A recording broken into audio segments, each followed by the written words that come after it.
ଥରେ ଦେବରାଜ ଇନ୍ଦ୍ରଙ୍କୁ ନିଜ ଇନ୍ଦ୍ର ପଦରେ ଆସୀନ ହେବାର ଅହଙ୍କାର ହେଇଗଲା।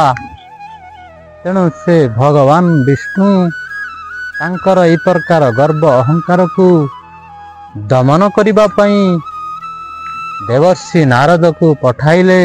ଦେବର୍ଷି ନାରଦ ଦେବରାଜକୁ ସାଙ୍ଗରେ ନେଇ ଭ୍ରମଣରେ ବାହାରି ପଡ଼ିଲେ। ଦୁହେଁ ଆକାଶ ମାର୍ଗରେ ଯାଉଥିବା ବେଳେ ଦେବର୍ଷି ନାରଦ ପୃଥିବୀ ପୃଷ୍ଠରେ ଚାଲୁଥିବା ପିମ୍ପୁଡ଼ି ମାନଙ୍କର ସମୂହକୁ ଦେଖି ହସିବାରେ ଲାଗିଲେ।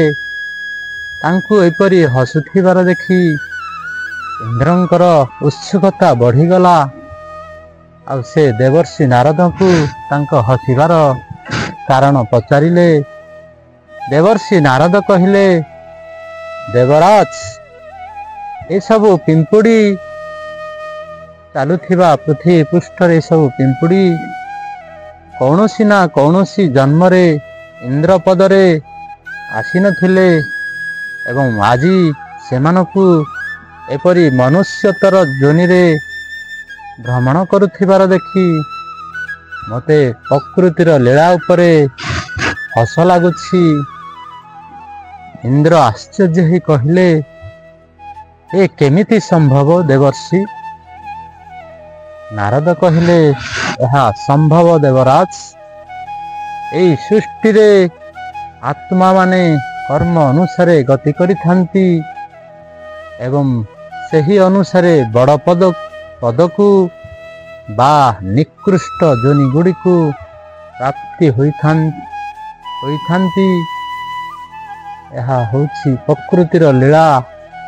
ଏହାକୁ ଆପଣ କର୍ମର କାଳଚକ୍ର ବି କହିପାରନ୍ତି। ଏଥିରେ ଗତି କରି କରି କିଏ ଇନ୍ଦ୍ର ହୁଏ ତ କିଏ ପିମ୍ପୁଡ଼ି ବି ଜନ୍ମ ହୁଏ। ଅହଙ୍କାରରୁ ମୁକ୍ତ ହୋଇ କର୍ମ କରିବା ଦ୍ୱାରା ଏହି ଚକ୍ରରେ ଜଣେ ମୁକ୍ତି ସମ୍ଭବ। ଏହା ଶୁଣି ଇନ୍ଦ୍ରଙ୍କର ଗର୍ବ ଅହଙ୍କାର ଚୂର୍ଣ୍ଣ ହୋଇଯାଇଥିଲା।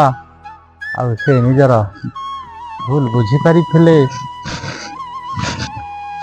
ଆଜିର ଉପସ୍ଥାପିତ ଏହି ବିଷୟ ଯେ ମନୁଷ୍ୟ ବିଭିନ୍ନ ଯୋନିରେ ଜନ୍ମ ଗ୍ରହଣ କରୁଛି, ଯାହା ବି ଆପଣଙ୍କ ପାଖରେ ଉପସ୍ଥାପିତ କରାଯାଉଛି, ଇଏ ହେଉଛି ଆମେ ଯାହା ବି ପାଠ ପଢ଼ୁଛୁ ବହିରୁ, ସେଇଗୁଡ଼ିକୁ ଆପଣଙ୍କ ପାଖରେ ଉପସ୍ଥାପିତ କରୁଛି। ଇଏ ଆମର ନିଜସ୍ୱ ବାଣୀ ନୁହଁ। ଇଏ ଆପଣ ଭାଗବତରେ ଲେଖାଯାଇଛି। ବିଭିନ୍ନ କର୍ମକାଣ୍ଡ ବିଭିନ୍ନ ପ୍ରକାର କାବ୍ୟରେ ଇଏ ଲେଖାଯାଇଛି। ତେଣୁ ଉପଯୁକ୍ତ କର୍ମ କରନ୍ତୁ। ତେଣୁ ସର୍ବଦା ଭଗବାନ ଠାରେ ଭଗବତ ଜ୍ଞାନ, ଭଗବତ ପ୍ରେମ ଆଉ ଭଗବତ ଗୀତାକୁ ପାଠ କରନ୍ତୁ।